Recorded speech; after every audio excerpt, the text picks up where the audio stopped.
आपने हिंदू धर्म में अक्सर देखा होगा कि लोग अपने माथे के मध्य भाग में तिलक लगाते हैं, फिर चाहे वो स्त्री हो या पुरुष। सनातन धर्म में माथे पर तिलक लगाने की यह प्रथा आदिकाल से ही चली आ रही है। लेकिन क्या आपने कभी यह सोचा है कि हिंदू धर्म में माथे पर तिलक क्यों लगाया जाता है, या फिर जो हिंदू माथे पर तिलक नहीं लगाते उनके साथ क्या होता है? चलिए पहले बात कर लेते हैं कि सनातन धर्म में तिलक लगाना क्यों जरूरी है। दोस्तों, हमारी सनातन संस्कृति में कोई भी त्योहार या धार्मिक आयोजन बिना तिलक के पूर्ण नहीं माना जाता है, क्योंकि यह हिंदू संस्कृति का एक अभिन्न अंग है। देवी देवताओं, योगियों और संत महात्माओं के मस्तक पर तो हमेशा तिलक सुशोभित रहता है, लेकिन आमतौर पर लोगों में त्योहार, पूजा पाठ और संस्कारों जैसे शुभ अवसरों पर ही तिलक लगाने का प्रचलन है। भारतीय परंपरा के अनुसार तिलक लगाना सम्मान का सूचक भी माना जाता है, साथ ही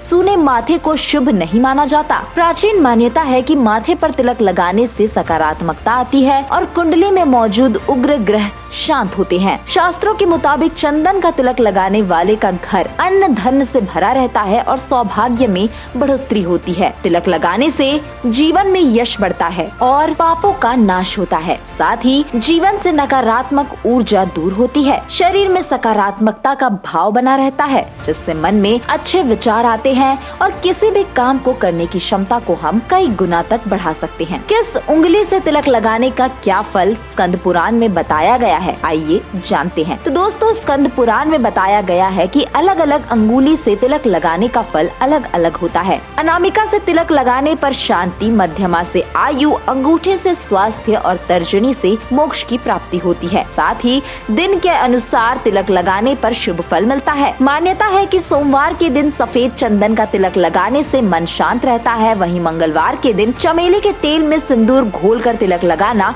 शुभ होता है। बुधवार के दिन सूखा सिंदूर लगाने से भगवान की कृपा होती है। गुरुवार के दिन पीला चंदन या हल्दी का तिलक लगाने से घर में सुख समृद्धि आती है। शुक्रवार के दिन लाल चंदन या कुमकुम का तिलक लगाने से घर में खुशहाली आती है। शनिवार के दिन भस्म का तिलक लगाने से जीवन में आने वाली परेशानियां दूर होती है। रविवार के दिन लाल चंदन लगाने से व्यक्ति को मान सम्मान और धन की प्राप्ति होती है। आइए अब जरा तिलक लगाने के आध्यात्मिक और वैज्ञानिक महत्व को भी जान लेते हैं। दोस्तों, तिलक माथे के मध्य भाग में दोनों भौहों के बीच यानी भ्रुकुटी पर किया जाता है। माथे के इस भाग को आज्ञा चक्र के नाम से जाना जाता है। धर्म ग्रंथों के अनुसार माथे के एकदम बीच में भगवान विष्णु का निवास होता है। माना जाता है कि इससे श्री हरि विष्णु प्रसन्न होते हैं। वहीं स्त्रियां इसे देवी माँ का आशीर्वाद मानकर अपने माथे पर लगाती है। ये स्थान मन के गुरु का भी होता है, इसलिए इसे काफी महत्वपूर्ण माना जाता है। इसके अलावा इस जगह को त्रिवेणी या संगम के नाम से भी जाना जाता है, क्योंकि यहाँ हमारे शरीर की 3 नाड़ियाँ एक साथ मिलती है और तो और हमारे शरीर में ऊर्जा के साथ छोटे छोटे केंद्र है, जिन्हें चक्र कहा जाता है। और ये चक्र अपार शक्ति के भंडार है। हमारे शरीर के